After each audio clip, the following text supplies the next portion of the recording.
एक कुटिया बना करके रहने लगे, वहां बैठ करके अपना भजन करते थे। संध्या में थोड़ी देर के लिए बाहर आते थे, सत्संग करते थे, बड़ी भीड़ होती थी और लोग बाग देखते थे।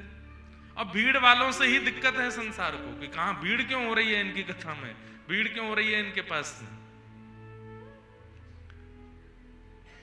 यवनों ने फिर से एक योजना बनाई, बोले कोड़े से तो कोई फर्क पड़ा नहीं, अब दूसरी योजना बनाओ। तो दूसरी योजना क्या बनाई, पास के गांव की एक वैश्या को बुलवाया और उसको खूब सारा धन दिया और कहा कि इनके चरित्र पर लांछन लगवाओ, तुम करोगी ये काम। वैश्या बोली ये तो मेरे बाएं हाथ का खेल है, मैंने कितने महात्माओं के जीवन उजाड़ दिए, कितने लोगों के घर बर्बाद कर दिए, ये करने में तो मैं निपुण हूं। जाओ। हरिदास ठाकुर कुटिया में बैठे हैं, नाम कर रहे हैं, हरे कृष्ण कृष्ण कृष्ण हरे हरे, हरे राम राम राम हरे हरे। वैश्या आकर के सामने बैठ गई। हरिदास ठाकुर समझ गए कि किस भावना से आई है। उसको बोले देवी आप जिस भावना से आई हैं मैं पूर्ण करूंगा, आप जिस काम से आई हैं मैं वो पूर्ण करूंगा, लेकिन मेरा नियम है 3 लाख नाम का, ये पूरा हो जाए तब तक बैठी रहना। वैश्या बोली ठीक है करो। हरिदास ठाकुर नेत्र बंद करके नाम कर रहे हैं और प्रत्येक नाम जैसे एक बार हरे कृष्ण कृष्ण कृष्ण हरे हरे, हरे राम राम राम हरे हरे, एक मंत्र से प्रार्थना करते हैं कि सामने जो आई है इसकी बुद्धि परिवर्तित कर दो। फिर दूसरा तीसरा ऐसे नाम करने लगे। करते करते 1 घंटा 2 घंटा 3 घंटा 4 घंटा 8 घंटा 10 घंटे 12 घंटे 15 घंटे नामाचार। हरिदास ठाकुर तो नेत्रों से अश्रुधार और एक मुद्रा में बैठे। और वैश्या कभी ऐसे बैठे, कभी ऐसे बैठे, कभी ऐसे बैठे। बोले क्या हो रहा है, अभी और कितना रह गया है, 1.5 लाख हो गया है, अभी अभी थोड़ा सा और बचा है, 1.5 और बचा है। बोले अभी 1.5 और करोगे, अरे बाद में कर लेना। नहीं, मेरा नियम हो जाए, जैसे किसी का स्नान का नियम है, किसी का ध्यान का नियम है, किसी का प्रसाद का नियम है, ये मेरा भोजन है, जब तक नहीं करूंगा मैं करूंगा आपकी इच्छा पूर्ण, पर ये नाम पूरा होने दो। रात हो गई। वैश्या बोली मुझे तो नींद आ रही है, मैं जा रही हूं। बोले हाँ ठीक है चली जाओ, कल आ जाना, हाँ जल्दी सुबह आ जाना। जय।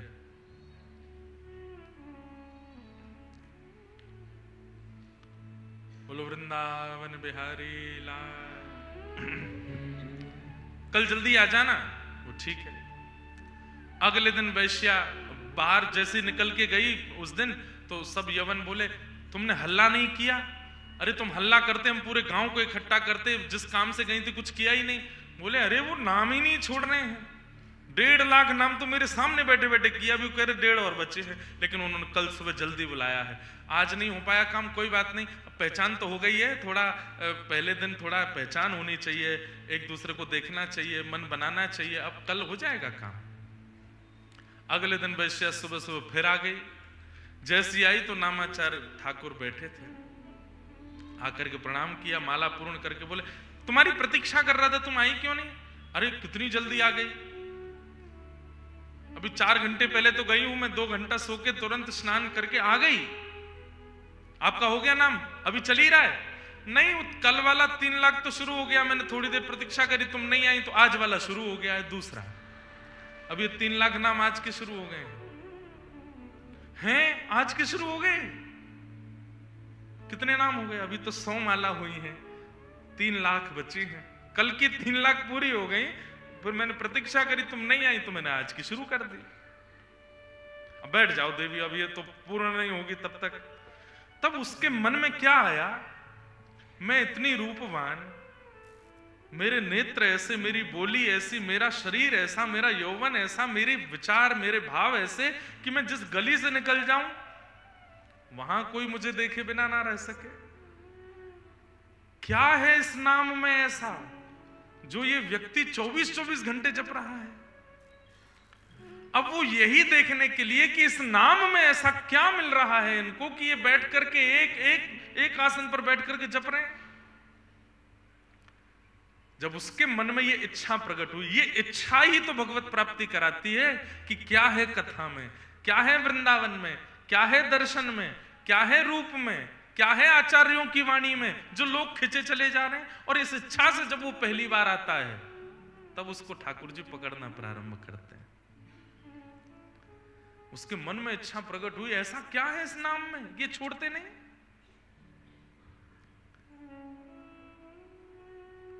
और हरिदास ठाकुर तो मन ही मन कर ही रहे थे कि इस नाम का प्रभाव इसका मन परिवर्तित हो, इस नाम का प्रभाव इसका मन परिवर्तित हो। दूसरे दिन भी 8-9 घंटे प्रतीक्षा करने के बाद जब घर गई, फिर से यवनों ने कहा तूने आज भी अल्लाह नहीं किया। अरे वो नाम ही नहीं छोड़ते, क्या करूं। और अब क्या हुआ, बहुत ध्यान से सुनिएगा बंधुओं, एक बड़ा मतलब प्रेरणादायक कथा है ये। आज वो वैश्या जब लौट करके घर गई तो आज उसको ग्लानि हुई पहली बार अपने किए की, कि मैंने आज तक किया क्या। लोगों के घर बर्बाद किए, अनेकों को अपना बनाने का प्रयास किया। क्या मेरा जन्म इसी के लिए हुआ था? क्या मैं इसी के लिए संसार में आई हूं कि अपने रूप का, अपने तन का, अपने भाव का, अपने मन का, सबका विक्रय कर दूं मैं? इसी के लिए संसार में आई हूं। और बंधुओं एक बात सुनिएगा, कथा सुन करके, नाम जप करके, नियम साधन करके, गुरु आज्ञा मान के जिस दिन आपको अपनी गलती का बोध होने लग जाए, समझ जाइएगा कि उस दिन आचार्य ने आपको कृपा भर के देखा है, उस दिन ठाकुर जी ने आपको देखा है। जिस दिन अपने आप को बदलने की स्थिति, अरे झकझोर गई है आत्मा भीतर से कि ये मैं क्या कर रहा हूं, ये मेरा उद्देश्य तो नहीं है, जिस दिन ये भावना प्रकट हो जाए, समझ जाओ कि किशोरी जी को, ठाकुर जी को आपकी याद आ गई है। और अपने किए का कभी बोध ही नहीं होता। हम जो कर रहे हैं सब अच्छा ही कर रहे हैं, हम खा रहे हैं, पी रहे हैं, उल्टा सीधा काम कर रहे हैं, छल कपट आदि सब कर रहे हैं, फिर भी मन में कभी नहीं आता कि ये गलत है। तो समझो ठाकुर जी की दृष्टि नहीं है आपके ऊपर। कई लोग संसार में, परिवार में ऐसे होते हैं, गलत पे गलत किए चले जाते हैं, उनको खूब समझाओ लेकिन उनको समझ में नहीं आता। इसका एक ही अभिप्राय है, महापुरुषों की और ठाकुर जी की अभी दृष्टि नहीं पड़ी है। जिस दिन दृष्टि ठाकुर जी की पड़ जाएगी, उस दिन आंखों से आंसू और केवल ग्लानि होगी, ये मैंने क्या किया। अरे श्री माधवदास जी महाराज 24 वर्ष की अवस्था में जगन्नाथपुरी गए थे और केवल नील चक्र को देखा है, जगन्नाथ जी का दर्शन नहीं किया। नील चक्र को देख करके रोने लगे। क्यों रो रहे हैं? इतना रोए, इतना रो। किसी ने पूछा क्यों रोते हो? बोले मैंने 24 वर्ष गवा दिए बिना जगन्नाथ जी को देखे, इसलिए रोना आ रहा है। जहां मुझे पहले ही आ जाना चाहिए था, वहां मैं इतने वर्षों बाद आया हूं, इस बात की ग्लानि हो रही है। अपने किए का बोध होना, अपने किए की ग्लानि होना, अपने ऊपर संशय होना कि क्या मुझे ठाकुर जी मिलेंगे, ये सारी इच्छाएं आपकी प्रकट नहीं होती। ठाकुर जी जब आपको देख लेते हैं तब आपके चित्त में प्रकट होती है। एक भोरी सखी का बहुत सुंदर पद है, हमारे हरिदास परंपरा की भोरी सखी हुई। प्यारी जू को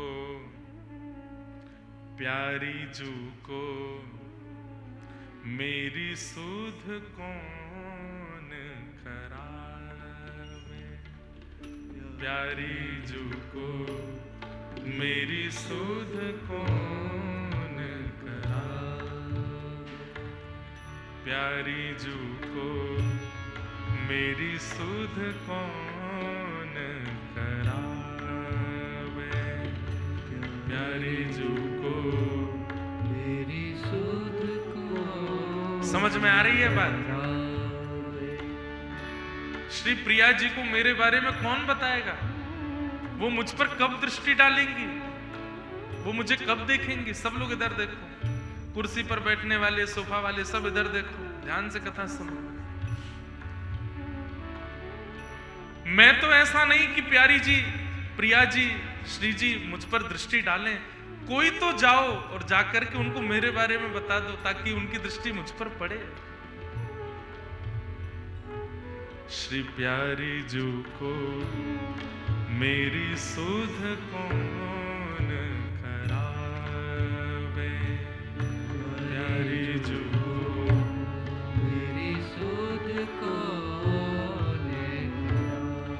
कौन कृपालु गरीब दुखी की, कौन कृपालु गरीब दुखी की, कौन कृपालु गरीब दुखी की, कौन कृपालु गरीब दुखी की, बरबस गहावे,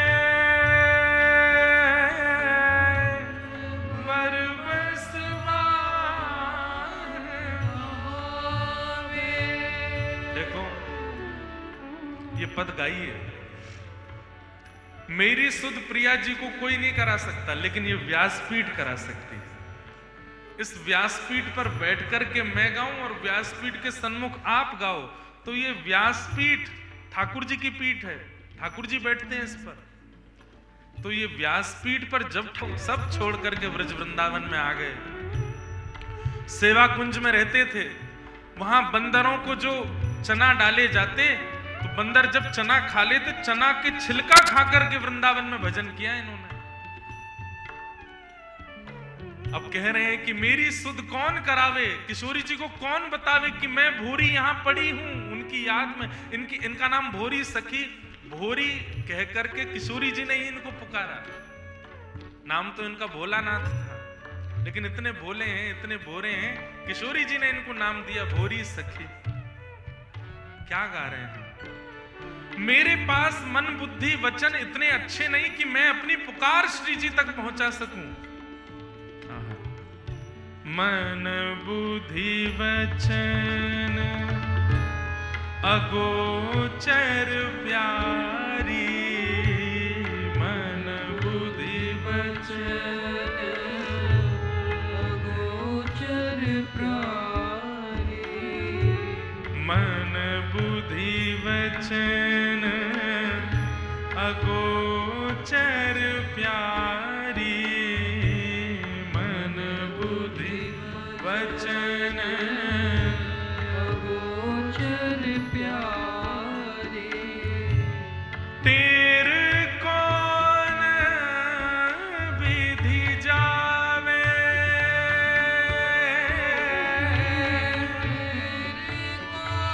मेरी आवाज कैसे पहुंचेगी आप तक? हाँ मेरी तेरे कैसे जावे, मेरी कौन विधि जावे। तब कहते हैं एक आश है, एक उम्मीद है, जिनको भजने से मेरी वाणी किशोरी जी तक पहुंच जाएगी। किनको? और आज 2 दिन के अंदर ये परिवर्तन हो गया। कोई प्रवचन नहीं सुना है, कोई कोई कोई कथा नहीं सुनी है कि जिससे मन परिवर्तित हो गया हो। केवल सामने बैठ करके हरिदास ठाकुर को नाम करते हुए देखा है, और आज घर जाकर के वो फूट फूट के रो रही है वैश्या। और आज पहली बार उसको ग्लानि हो रही है कि मैंने गलत किया। क्या मेरा जन्म केवल इसके लिए हुआ कि मैं अपने शरीर का विक्रय करूं, लोगों के घरों को बर्बाद करूं? आज इतने बड़े नामनिष्ठ व्यक्ति को मैं उनका नाश करने के लिए आई हूं? क्या इसके लिए मेरा जन्म हुआ? अपनी गलती का बोध होकर के रोने लग जाएं और मन में ये भाव आने लगे कि अब मुझे सुधरना है, अब मुझे ये त्यागना है, समझ जाओ ठाकुर जी को आपकी पता चल गई है, आपका बोध ठाकुर जी को हो गया। और जब तक गलतियों का बोध नहीं हो रहा है, चले जा रहे हैं, चले जा रहे हैं, करते ही जा रहे हैं, करते ही जा रहे हैं, कोई दिक्कत नहीं है, कोई बोध नहीं, कोई आत्मग्लानि नहीं, समझो ठाकुर जी को पता ही नहीं है आप कौन हो। वैश्या दौड़ करके आई है आज हरिदास ठाकुर के चरणों में, और बस रोते बिलखते हुए कह रही है कि इस अधम पर कृपा करो, मेरा जन्म व्यर्थ हो जाएगा, मैं नरकों में पड़ी रहूंगी, 84 लाख योनियों में अपना जीवन गंवाना पड़ेगा। नाथ, अब आप ही हैं जो मुझ पर कृपा कर सकते हैं। हरिदास ठाकुर प्रसन्न हो गए और प्रसन्न होकर के कहा, देवी इस कुटिया में बैठ करके मैंने लाखों नाम जपे हैं, करोड़ों नाम जपे हैं। हर महीने का 1 करोड़ नाम का मेरा संकल्प है। मैं कितने सालों से इस कुटिया में रह रहा हूं। अब तुम पर कृपा ऐसी होगी, तुम नाम करो और इस कुटिया में अब तुम रहो, मैं यहां से जा रहा हूं। और हरिदास ठाकुर वहां से चले गए। उस वैश्या को वो कुटिया दे गए। वैश्या उस कुटिया में बैठ के भजन करने लगी। वो यवन सब ढूंढने लगे, भैया यहां द्वार पे जो बोल रहे हैं धीरे धीरे बोले, बिल्कुल हल्ला नहीं करें।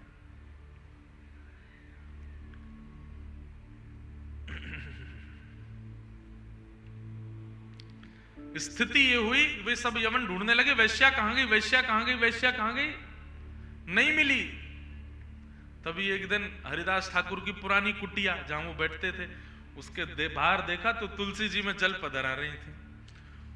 और रूप ऐसा हो गया था कि वे उन यवनों ने जब आज उस वैश्या को देखा, पहले जब उसको देखते थे तो शारीरिक इच्छाएं प्रकट होती थी, लेकिन आज उसको देख करके उनके मन में भी आ रहा है कि हम भी एक बार वो हरि नाम गा के देखें जो ये गाती है। आज उसके रूप से परिवर्तन आ गया। अरे गांव के लोगों की भीड़ लगने लगी उस वैश्या के पास। कहां पहले वो निकलती थी तो माताएं, बहनें, बच्चे सब भाग जाते थे, इसको देखना नहीं है, हम अपवित्र हो जाएंगे। आज उनकी एक झलक देखने के लिए आते हैं। वो पूरे 24 घंटे में 10 मिनट के लिए कुटिया से बाहर आती और सब उसको देख करके हरिनाम में विलीन हो जाते हैं। ऐसी कृपा की। प्यारी जू को मेरी सुध कौन करावे, प्यारी जू को मेरी सुध कौन कृपालु, गरीब दुखी की कौन कृपालु,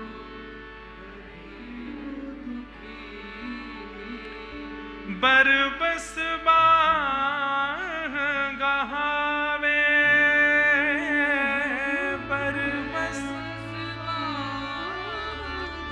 बरबस बाह गहावे का मतलब जबरदस्ती हमारा हाथ पकड़ करके श्री जी के पास कौन लेके जाएगा हमें। कहां मैं कहूं अलबेली राधा, कहां मैं कहूं अलबेली राधा, समझत ही अकुला में, समझत प्यारी जू को मेरी सुध कौन